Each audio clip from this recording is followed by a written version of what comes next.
Hi, it's me again with Corel tips and tricks. This video isn't going to help too many people. The gentleman I'm trying to help, I can't get it to do what he wants it to do. He wants his page to be this color too. And there's advantage to having it off the page, because you can drag your clip art and see that there's a white bounding box. But I even contacted my mentor, Roy Brewer, and he can't really figure it out anyway. But let's just start with getting this page. So we're going to go to Tools, Options, Customization, and go to Appearance.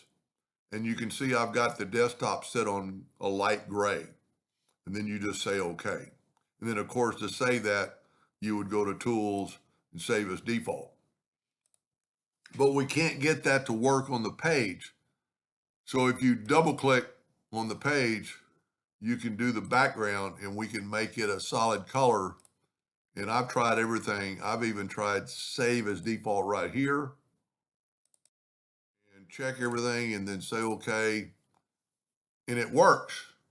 But the problem he's having, if you open a new page, it's not there. So this isn't the perfect solution, and maybe somebody will chime in that knows more. We could make a macro that would just be like a 2-key macro that you could just, instead of having go and change in the page. So we're going to go to Tools, Scripts, and yours might say Macros, start recording, and I'm just going to call this gray and hit OK.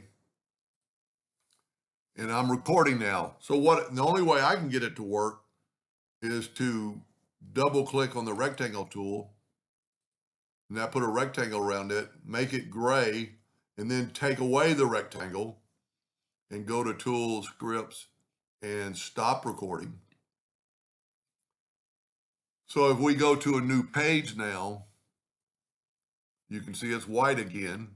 So what we're going to do, we're going to go to Tools, Scripts, and Scripts, and there's that gray, and I'm going to double click on it and it works.